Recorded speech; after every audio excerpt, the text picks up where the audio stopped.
그래서 오늘 이제 여호수아서입니다. 그래서 담대함. 근데 우리가 이제 우리 생각에 이제 잠겨들 때가 많습니다. 우리 생각에 왕왕 빠질 때가 많아요. 그래서 뭐 청소년 때만 제 생각이 많은 줄 알았거든요. 근데 나이가 드니까 더 많은 내 생각으로 가득 차 있더라고요. 그런데 그 생각들이 진실이 아니고 거짓인 것들이 많더라고요. 그 대표적인 것이 오늘 우리 기도인 것처럼 두려움. 당장 일어나지 않을 일인데 벌써부터 겁을 먹더라고요.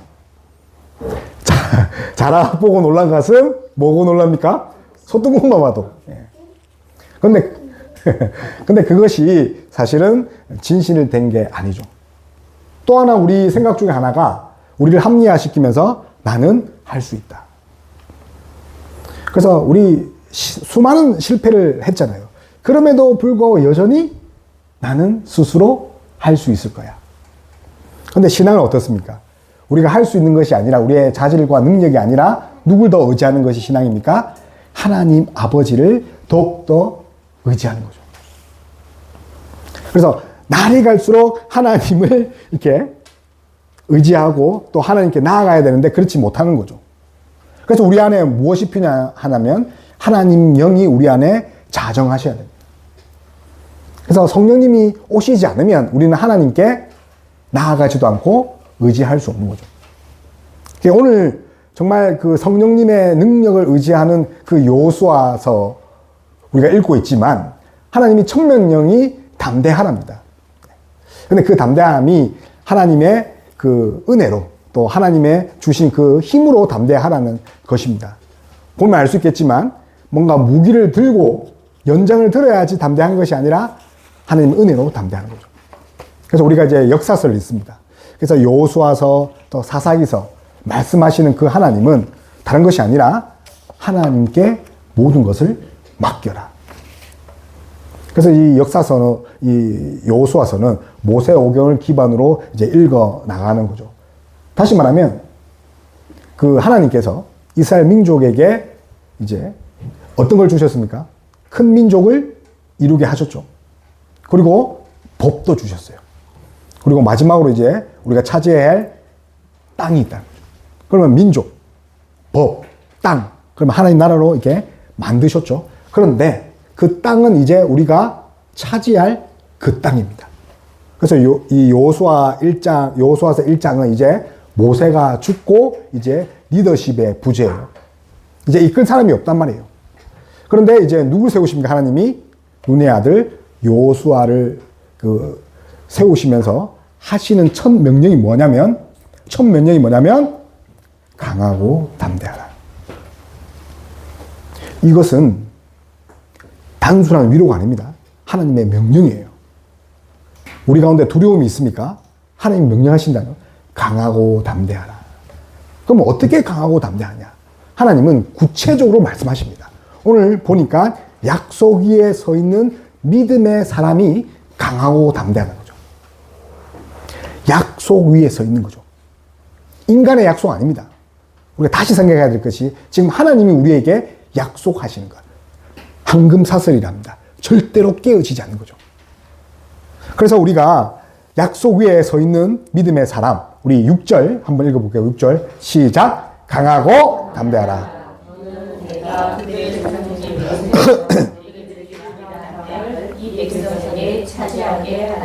아멘. 그래서 강하고 담대하라. 그 히브리어로 하자크 베마츠입니다.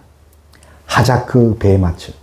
그런데 놀라운 거는 그 매절마다 강하고 담대하라는 말씀을 하십니다. 총 3번에 걸쳐서. 그래서 이 3줄이 하나님 약속, 말씀, 임재로 연결되어 있습니다. 어떻게 되어 있다고요? 하나님 약속, 말씀, 임재. 결론은 하나님 임재 안에 거하는 자가 상황을 뛰어넘는 거죠. 여러분, 인간의 능력과 자질로 담대하는 거 아닙니다. 상황의 호재, 그걸로 담대하는 거 아닙니다. 그렇게 하면 뭐가 되는 거죠? 십중팔구 실패하게 되는 거죠. 왜 그러냐면 사람의 자질을 논하는 순간 이제 무엇을 의지하게 됩니까?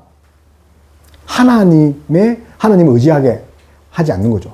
그래서 하나님의 부재가 낳는 것이 뭐냐면 두려움입니다. 사실은 교만도 마찬가지입니다. 그 교만 속에 무엇이 가득 찬 겁니까? 두려움이 가득 찬 거예요. 그래서 하나님의 임재가 없으면 결국은 이 땅을 차지하지 못한다. 그런데 세상은 어떻습니까? 우리가 사실은 온탕 갔다가 냉탕 갔다가 계속 그렇게 살잖아요. 세상에 가면 끊임없이 내 자질과 내 능력에 대해서 계속 이야기하는 거예요. 그런데 교회에 오면 어떻습니까? 그게 아니라 하나님을 의지해야 된다는 거죠. 그런데 혼돈 가운데 있습니다. 그런데 만약에 교회가 세상의 자질과 능력으로 사람을 평가하고 성도를 평가하면 어떻게 됩니까? 하나님 은혜가 필요 없는 그런 공동체가 된다는 거죠. 그러면 우리가 동요해야 되는 거죠. 근데 조금만 우리가 생각을 바꿔서 세상에서도 하나님의 그 능력으로 살아간다면 어쩌면 우리가 진짜 담대할 그 자리에서 승리할 수 있다는 거죠. 그래서 여호수아가 손에 칼을 잡기 전에 뭘 잡았습니까? 하나님 말씀 붙잡았어요. 여러분에게 그렇게 붙잡을 하나님 말씀이 있습니까? 이거 붙잡고 나 끝까지 간다. 누가 나를 우겨삼을 당해도 나는 이 말씀 가지고 끝까지 버티겠다. 그런 말씀 있습니까? 그 말씀 한 구절 발견하시고 여호수아 4장 읽을 때 그 말씀 발견하시고 올해 한 해 마무리하는 저와 여러분 다 됐으면 좋겠습니다. 중국 선교하는 그 선교사 중에 이 허드슨 테일러라는 분이 있습니다. 아주 유명한 분이죠. 뭐 우리 교단은 아니지만 허드슨 테일러가 중국 내륙 선교의 아버지라고 합니다. 그 19세기 당시는 그 서양인들을 싫어했어요. 중국 사람들이. 우리도 그랬잖아요. 그래서 우리 뭐 외세를 배척하다. 그럼 중국은 더 했다는 거죠. 그래서 이제 하나님의 복음을 전할 곳이 없었어요. 기껏해봐야 이제 해양, 그 샹하이, 그 해양 지역인데 내륙, 그러니까 베이징에 들어가려면 어떤 게 이제 순교를 각오하고 가는 거죠. 지금도 중국의 내륙에 그 복음을 전하려면 목숨 걸고 해야 되는 거죠. 사실은 뭐 무모한 짓이죠. 세상 사람들은. 근데 그 사람이 이제 그 21살 때 이제 중국 선교를 마음먹습니다. 근데 이제 뭔가 많은 뜻을 가진 게 아니라 이 한마디 때문에, 이 한 말씀 때문에 사도행전 1장 8절 그 말씀 하나 때문에 그가 이제 내륙 끝까지 들어갑니다. 땅 끝까지 내 적인이 되리라. 어떻게 보면 단순하죠. 흔한 말씀이잖아요. 근데 이 청년은요, 21살 때 의사였는데 이 땅 끝까지 내 적인이 되리라. 그 말씀을 믿고 진짜 들어간 거예요. 그래서 우리가 다 아는 것처럼 들어가면 뭔가 잘 되고 해야 되는데 그렇지 않았습니다. 배를 타는 순간, 중국 가는 그 배를 타는 순간 자초되게 생겼죠. 그러니까 시작부터 힘든 거죠. 그래서 이제 선장이 이제 우리가 다 이제 암초에 걸려서 죽을 거다. 그렇게 하고 있는데 이제 허드슨 테일러가 기도하자라고 한 거죠. 아니, 우리 살 길을 도모해야 되는데 그 선교사님이 한 말이 뭐라고요? 그 청년이 기도하자. 바람을 멈추시고 바람의 주인이 하나님이다. 그러니까 이 분들이 얼마나 이제 비웃었겠어요. 그러나 기도밖에 없었다는 거죠. 그러니까 기도를 막 하다가 한참 있다가 이 청년이 허드슨 테일러가 이제 돛을 이제 크게 이제 타세요. 그게 어이가 없잖아요. 바람도 안 부는데. 그런데 그 순간 바람이 불러서 그 암초를 이제 헤쳐나와서 결국은 중국까지 갔다고 합니다. 근데 그의 그 선교 일정은 그 만만치 않았다고 합니다. 한 번도 등 따시고 배부른 적이 없었다는 거죠. 그렇게 50년을 사역했습니다. 중국 18,000km를 이게 도보로 걸어 다녔대요. 18,000km. 그리고 보니까 이제 800명의 이제 시간이 지나서 800명의 선교사를 이제 파송하게 되고 125개의 학교를 짓고 300개의 교회를 세웠다고 합니다. 그러니까 그 사람이 없으면 중국의 복음은 없었을 겁니다. 근데 그가 어떻게 할 수 있었습니까? 그는 이제 우리 고신교단은 그 KPM 그 선교단체가 있단 말이에요. 거기에 가입하면 지원을 받을 수 있죠. 근데 그 선교사는 그런 뭐 선교단체나 뭐 후원하시는 분이나 집도 절도 없었어요. 뭐만 있었냐면 성경 말씀 하나 들고 갔답니다. 근데 그런 말씀, 담대함이 어디서 나옵니까? 하나님의 말씀을 붙잡고 있을 때. 그래서 6절에 강하고 담대하라. 너는 내가 그들의 조상에 맹세하여 그들에게 주리라 한 땅. 우리 동그라미 칠까요? 주리라 한 땅. 자, 이미 받은 겁니까? 아니죠. 하나님이 약속한 주리라 한 그 땅을 보고 간 거예요. 사랑하는 성도 여러분, 두려울 필요 없다는 거죠. 하나님이 하시겠다는 거죠. 그래서 직분이 있는 곳에 능력이 있죠. 명령하신 그분이 하게 하신다는 거죠. 바라기는, 두려움은 거짓의 영이 주는 우리의 생각에 불과합니다. 하나님의 약속을 붙잡고 끝까지 가는 저와 여러분 다 되었으면 좋겠습니다. 그래서 붙잡을 말씀이 없다면 제가 한 두 가지 골라왔어요. 그래서 히브리서 10장 23절, 이 주소만 적어주면 됩니다. 찾으실 분 찾아도 되는데, 히브리서 10장 23절, 약속하신 이는 미쁘시니 우리가 믿는 도리를 굳게 잡으리어다. 약속하신 이가 신실하답니다. 그리고 고린도후서 1장 20절에는 하나님의 약속은 얼마든지 그리스도 안에서 예가 됩니다. 하나님의 약속은 그리스도 안에서 뭐가 된다고요? 항상 예가 된다. 이루신다는 거죠. 우리는 어제 예 해놓고 이제 마음이 싹 바뀔 수 있죠. 그러나 하나님의 말씀은 절대로 그리스도 안에서 노가 될 수 없다는 거 믿는 저와 여러분 다 됐으면 좋겠습니다. 이렇게 말씀 위에 쓰고 말씀을 읽고 말씀대로 살아낼 때 우리가 담대함인데, 그 다음 우리 단계가 뭐냐면 말씀으로 이제 사는 겁니다.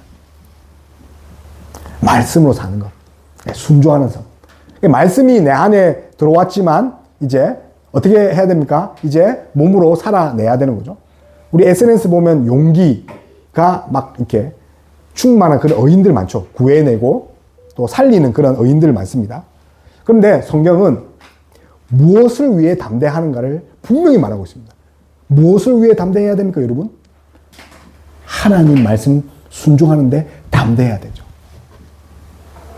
왜냐하면 하나님 말씀 지키기가 그렇게 힘들기 때문에 하나님을 의지하지 않으면 결국은 하나님 말씀을 지킬 수가 없는 거죠.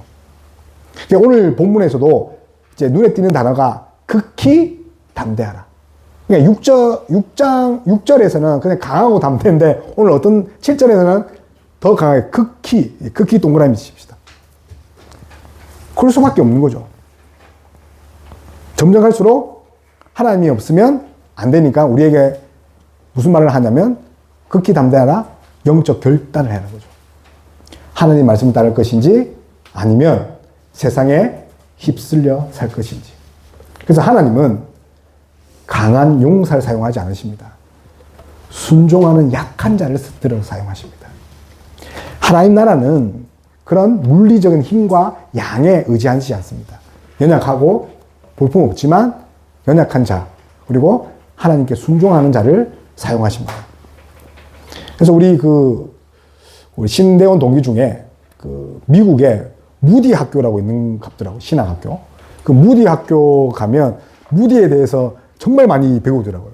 그래서 이제 D.L. 무디 학교, 그리고 영국 출신, 저는 영국에 있을 줄 알았는데 미국에 있더라고요. 그 친구도 이제 개척하고 지금 이제 사역을 하고 있는데, 그 친구가 이제 습관 중에 하나가 기도하다가 딱 그 말씀이 이제 자기 안에 꼽히면 그냥 일어나는 거예요. 수업 시간에 일어나고.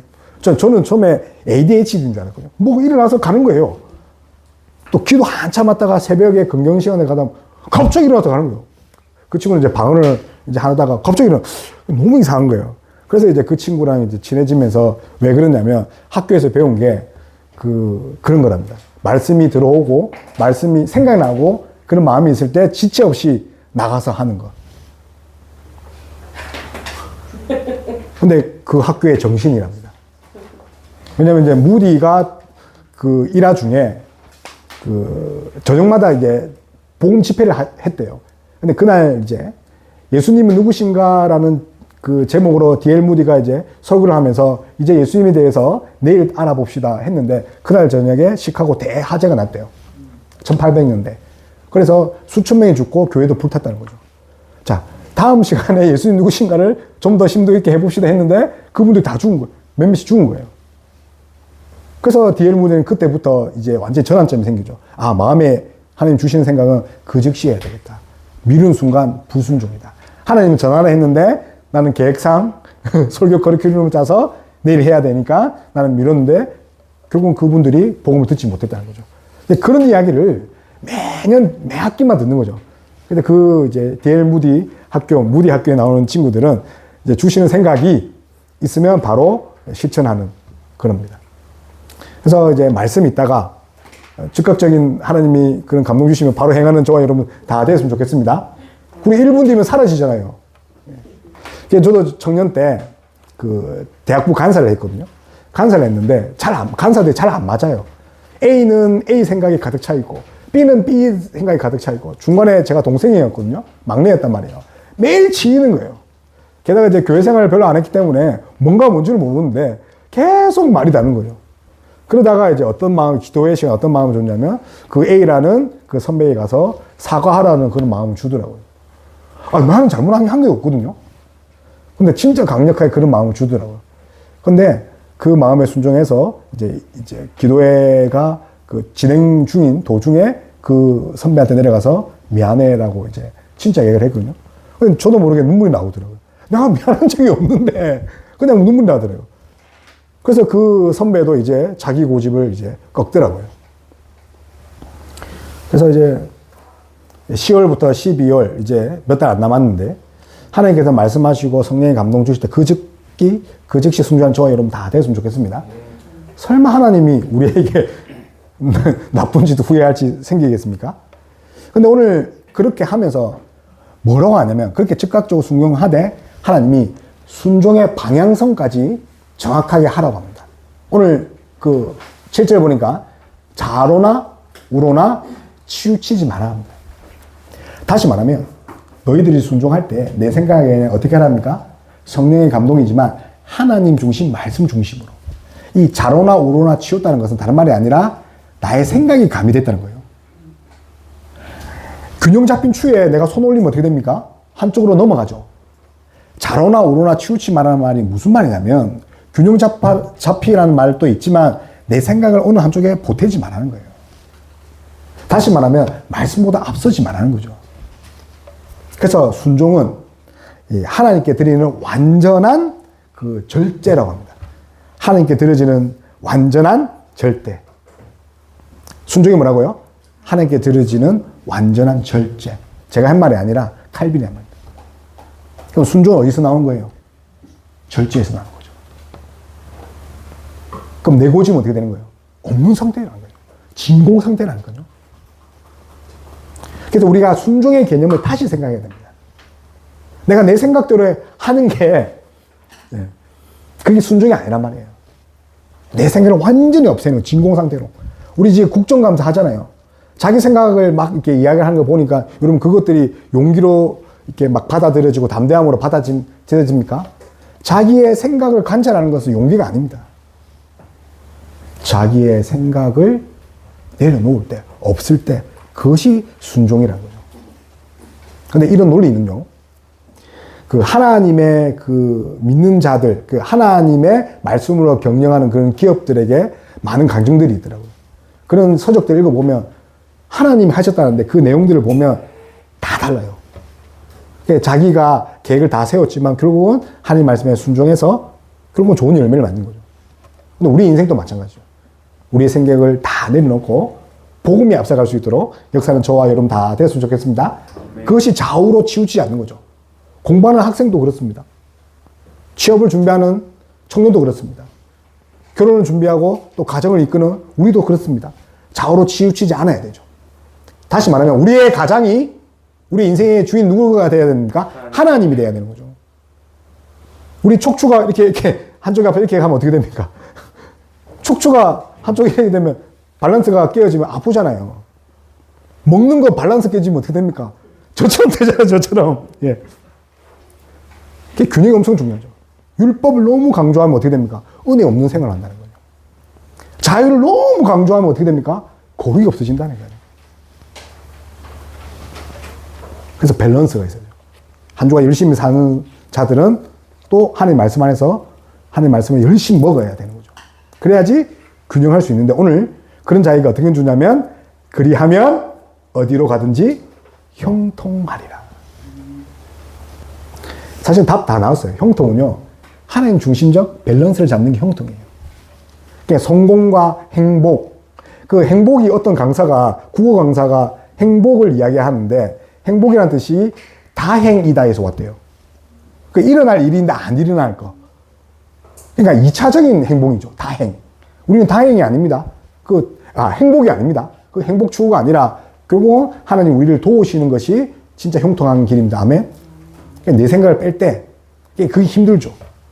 근데 그것만 딱 제거하면 이제 어떻게 되는 겁니까? 이 형통. 다시 말하면 하나님이 우리를 도우신다는 거죠. 그런 예화 많이 들잖아요. 원숭이가 원숭이 사냥할 때 어느 이렇게 틈 사이에 맛있는 거 넣어놓으면 원숭이가 손 넣어서 그 맛있는 거 잡잖아요. 근데 이제 사냥꾼이 와서 이제 원숭이 잡으려고 하는데 원숭이가 왜 잡힙니까? 그 손을 못 놓으니까. 쉽죠? 그죠? 진리는 쉽다는 거예요.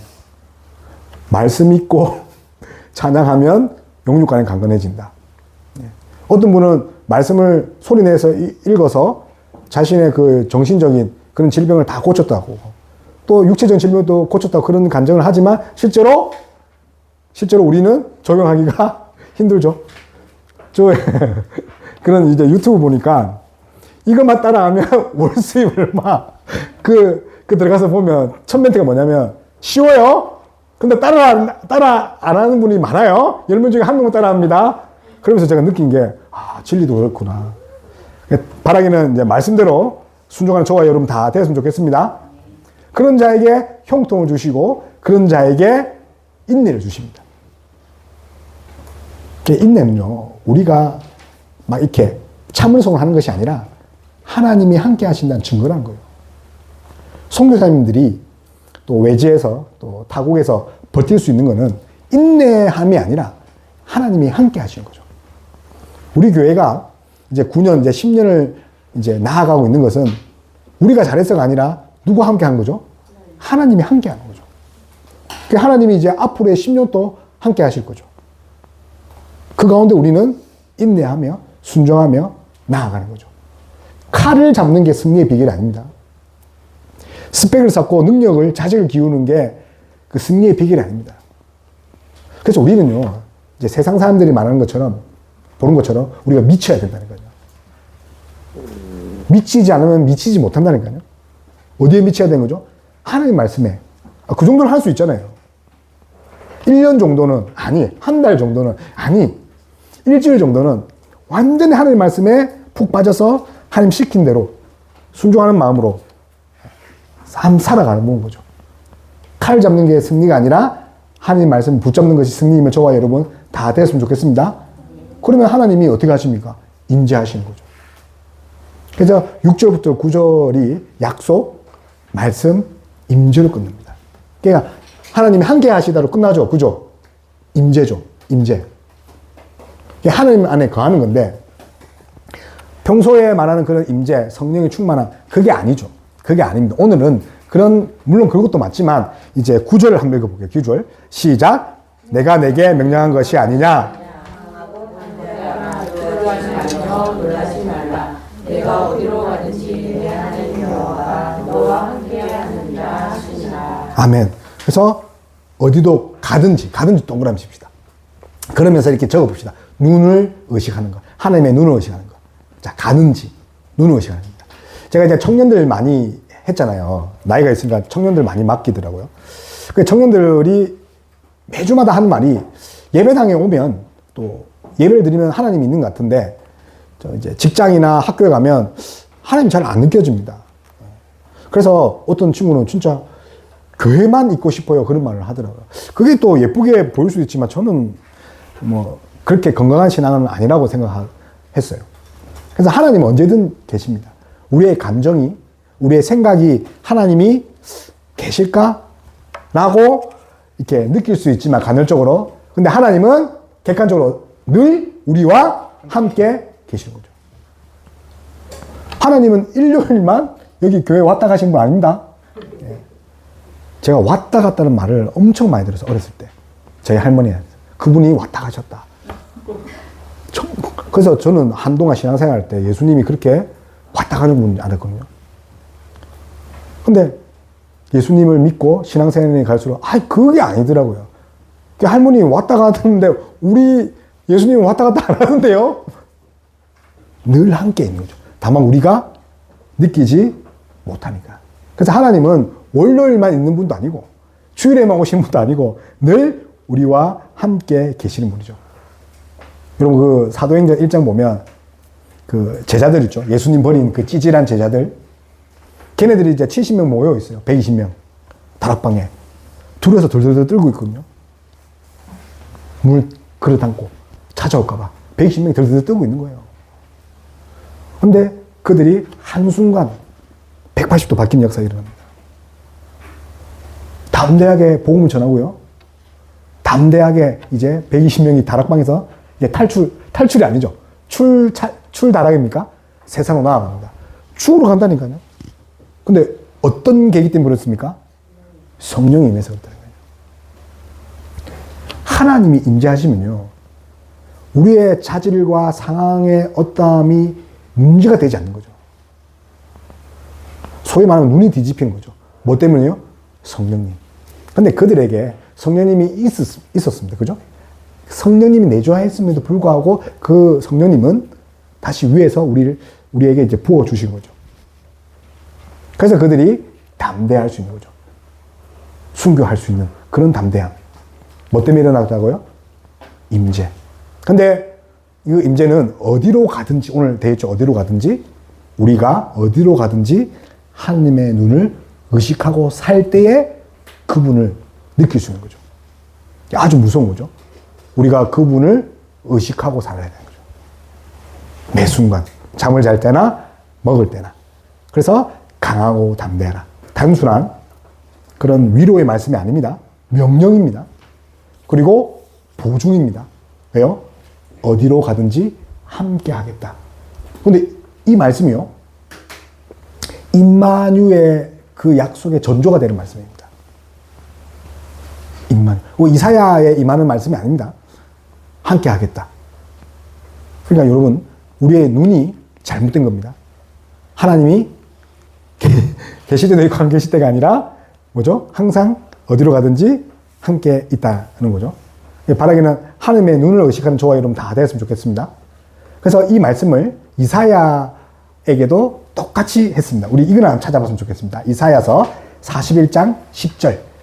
이사야서 41장 10절. 근데 보통 이게 이제 임마누엘이라 하잖아요. 예수님의 이름이 두 개잖아요. 그죠? 예수. 그리고 임마누엘이잖아요. 그 전조가 되는 게 사실 오늘 여호수아 말씀이에요. 1장 6절에서 9절. 근데 그 말씀을 누구에도 했다고요? 이사야. 그죠? 이사야 41장 10절. 읽어볼게요. 시작.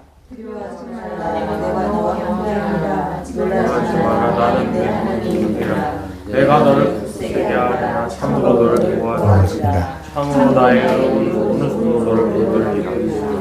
아멘. 만약에 우리가 목숨 걸고 붙들 말씀이 없다면 우리 공동체가 이제 이사야 41장 10절을 붙들었으면 좋겠습니다. 두려워하지 말라. 누가 함께 합니까? 만군의 여호와 하나님이 함께 하시는 거예요. 혹시 뭐 여러 가지 건강이나 경제적인 것, 또 관계적인 어려움에 또 지칠 때가 있습니다. 번아웃 될 때가 있단 말이에요. 그러나 하나님, 여호와 하나님이 함께 하시고 우리 성령님께서 함께 하심을 믿고 정말 용기 백백. 세상에 많은 그런 객기적인 용기 말고요. 안정적이고 균형 잡힌 그런 마음의 평안이 사실 용기예요. 담대함이에요. 그걸 얻는 저와 여러분 다 됐으면 좋겠습니다. 모세에게도 내가 친히 너와 함께 하겠다 하셨습니다. 하나님은요, 사람을 그냥 세우지 않습니다. 부르시고 어떻게 합니까? 내가 너와 함께 하겠다고 반드시 이야기합니다. 아버지가 아들이 뭘 잘해야지 아버지가 막 역할을 합니까? 성적을 잘 받아오고 말을 잘 들어야지 아버지입니까? 그렇지 않죠. 하나님도 마찬가지입니다. 우리가 잘해야 아버지고 우리가 잘해야 은혜를 주신 그거 절대 아니라는 거죠. 그냥 아버지니까 우리를 함께 하신다는 거죠. 그러니 어딜 가나 우겨삼을 당해도 두려워하지 마시고 그 두려움은 거짓된 생각이니 오직 하나님 눈을 의식하는 저와 여러분 다 되었으면 좋겠습니다. 우리 말씀 마무리하겠습니다. 그래서 예수님도 마태복음 28장 20절에 내가 세상 끝날까지 너희와 함께 있으리라. 세상 끝날까지. 그러니까 하나님은 어쨌든 우리와 무조건 함께 하시겠다는 거죠. 그래서 두려움이 찾아올 그 때에 무엇을 붙잡아야 됩니까? 하나님 말씀 붙잡고 그 말씀이 약속이니 하나님 그 말씀대로 정말 이루어 달라고 기도해야 되는 거죠. 그래서 이 싸움은 믿음의 싸움입니다. 영적인 전쟁이라는 거죠. 혈과 육의 싸움이 아니라는 거죠. 신앙생활은 월요일부터 토요일까지 삶도 그렇습니다. 혈과 육의 싸움 아닙니다. 재정과의 전쟁이 아니라는 거죠. 지혜와의 싸움이 아닙니다. 뭐와의 싸움입니까? 보이지 않는 영, 믿음의 싸움이라는 거 기억하는 저와 여러분 다 되었으면 좋겠습니다. 우리 이 시간 찬양했으면 좋겠다. 사랑하는 나의 아버지. 결국 이제 아버지가 하십니다. 아버지 등에 올라타면 되는 거죠. 그 아버지가 우리를 얻고 가실 겁니다. 결국 우리가 승리하게 되어 있다는 거예요. 근데 순간순간 돌뿌리가 있고 순간순간 또 우리의 발목을 잡는 그런 걸림돌 같은 것이 있는데 그거 예수님이 그냥 예수님께 업히면 되는 거죠. 다시 말하면 말씀으로 충만하면 되는 거죠. 우리 사랑하는 나의 아버지, 우리 말씀 생각하면서 함께 찬양합시다.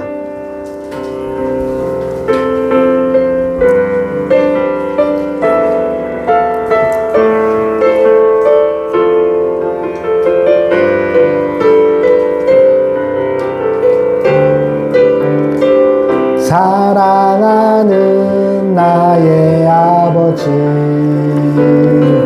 이름 높여드립니다. 주의 나라 찬양 속에 임하시니